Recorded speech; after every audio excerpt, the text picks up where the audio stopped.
नमस्कार, आप देख रहे हैं दिल्ली तक। मैं हूं आपके साथ अनुराधा तंवर। दिल्ली विधानसभा चुनावों के लिए आम आदमी पार्टी की ओर से 70 की 70 विधानसभा सीटों पर उम्मीदवारों का ऐलान कई दिन पहले हो चुका है। वहीं कांग्रेस की बात करें तो कांग्रेस की ओर से भी 2 लिस्ट जारी हो गई है उम्मीदवारों के नाम को लेकर, जिसमें उनकी ओर से 47 नामों की घोषणा हो चुकी है। वहीं ऐसा क्या है कि भारतीय जनता पार्टी की ओर से अभी तक एक भी नाम को लेकर ऐलान नहीं किया गया है। आखिर क्या वजह है कि भारतीय जनता पार्टी की ओर से उम्मीदवारों की लिस्ट में लगातार देरी हो रही है? आखिर क्यों भारतीय जनता पार्टी, आम आदमी पार्टी और कांग्रेस पार्टी के सामने उम्मीदवारों के नाम के ऐलान के मामले में पिछड़ती हुई दिखाई दे रही है, या फिर यूं कहें कि पूरी तरीके से पिछड़ी हुई नजर आ रही है? तो इसके पीछे है कई सारी वजह। क्या है वो वजह, वो आपको बताते हैं। तो बीजेपी सोर्सेस के हवाले से ये जानकारी मिली है कि पार्टी को दिल्ली की सभी 70 विधानसभा सीटों पर उम्मीदवारों को लेकर करीब 2000 से ज्यादा आवेदन मिले हैं। हर सीट पर तकरीबन 30 से ज्यादा लोगों की ओर से आवेदन मिले हैं, जबकि किराड़ी में 35 और बुराड़ी में यह आंकड़ा बढ़कर 38 पहुंच गया है। ऐसे में बीजेपी जिताऊ उम्मीदवार पर दांव लगाने की तैयारी कर रही है। वहीं उम्मीदवारों की लिस्ट में देरी को लेकर यह भी कहा जा रहा है कि जिनके टिकट कटे या ना मिल पाए, ऐसे नेताओं को बगावत करने का ज्यादा मौका ना मिल पाए, उन्हें ज्यादा समय ना मिल पाए। बीजेपी सूत्रों ने यह भी कहा है कि पार्टी किसी दबाव में नहीं आएगी।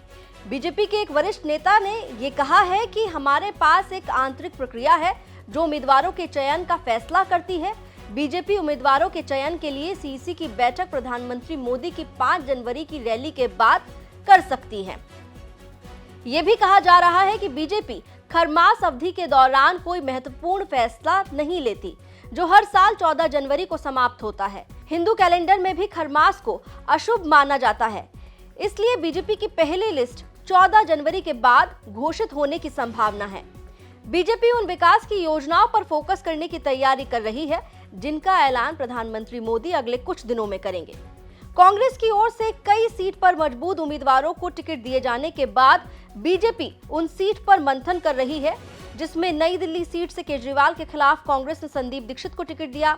इसके अलावा बल्लीमारन से हारून यूसुफ, सुल्तानपुर से जयकिशन, चांदनी चौक से मुदित अग्रवाल, वहीं कालकाजी सीट से कांग्रेस अलका लांबा को मैदान में उतार सकती है।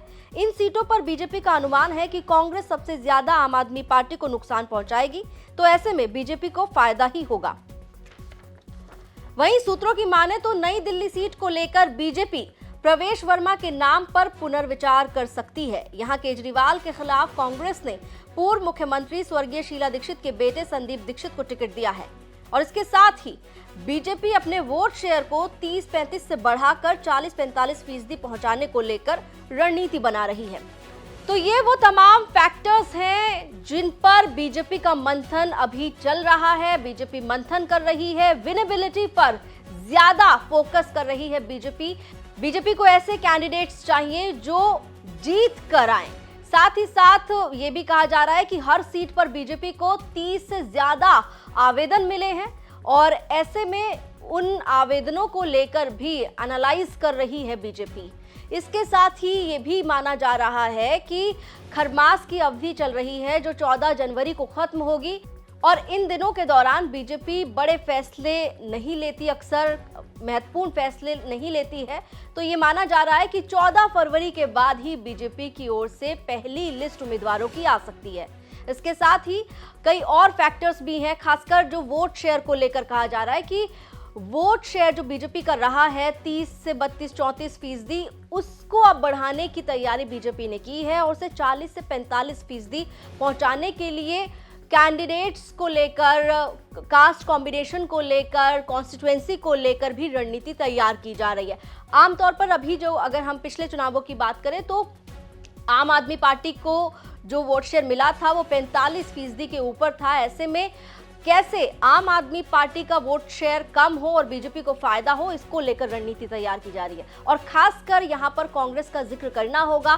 कांग्रेस की ओर से जो कैंडिडेट्स की लिस्ट अब तक आई है उसमें कई ऐसी सीट्स हैं जहां पर कांग्रेस की ओर से बड़े स्ट्रॉन्ग कैंडिडेट्स मैदान में उतारे गए हैं। तो उन सीट्स को लेकर भी बीजेपी फिलहाल मंथन कर रही है। खासकर अगर मैं नई दिल्ली सीट का जिक्र करूं यहां पर, क्योंकि नई दिल्ली सीट पर कांग्रेस पार्टी ने अरविंद केजरीवाल के खिलाफ मैदान में संदीप दीक्षित को फील्ड किया है। और ऐसे में आपने देखा होगा रिसेंट टाइम्स में किस तरीके से प्रवेश वर्मा, जो बीजेपी के पूर्व सांसद हैं, वो भी अपना दावा पेश कर चुके हैं और वो उनका कहना है कि वहां नई दिल्ली सीट पर वो चुनाव लड़ने जा रहे हैं। हालांकि जो बीजेपी सोर्सेज हैं उनका ये कहना है कि प्रवेश वर्मा के नाम को लेकर बीजेपी पुनर्विचार कर सकती है। तो ये तमाम फैक्टर्स हैं जिनकी वजह से बीजेपी की लिस्ट में देरी हो रही है। लेकिन अब देखना होगा कि ये देरी और कितनी बढ़ती है, कब बीजेपी फाइनली अपने कैंडिडेट्स के नाम का ऐलान करती है, लिस्ट रिलीज करती है।